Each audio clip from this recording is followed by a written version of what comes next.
We told you last night the school board there expanded a program with Rosecrans and Cross Point.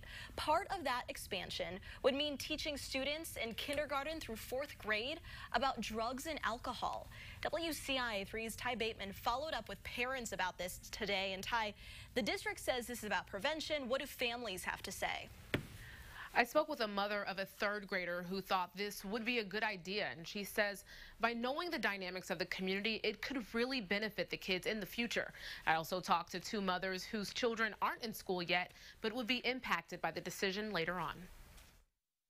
Jordan McBride is a parent of 2 3-year-olds. Her kids aren't in school yet, but she thinks the decision for the Danville School District to teach students about the effects of drugs and alcohol is something that needs to be done. Hopefully, it will either make it to where they never do it because they understand it better at such an age where they're growing more, versus when they're older and instead of already knowing about it, it's just thrown in their face and they do it because they don't understand the effects that it will have on their bodies. McBride feels that way because she remembers having classmates who smoked cigarettes and drank alcohol when they were in the 5th and 6th grade.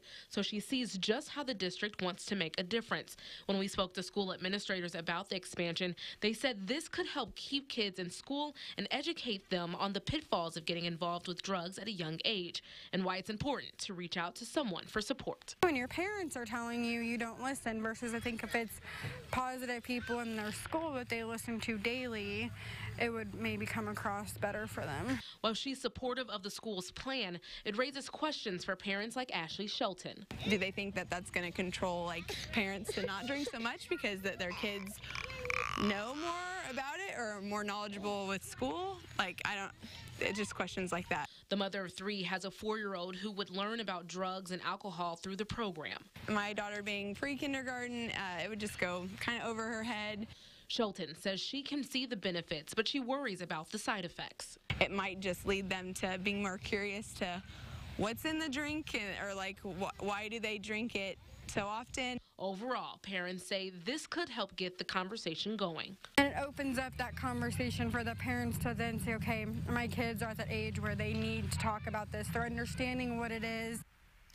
Another suggestion mentioned by parents I spoke with was to look into what other countries are doing. They say if kids in Europe are familiar with drugs and alcohol at a young age, it could be something we could utilize here.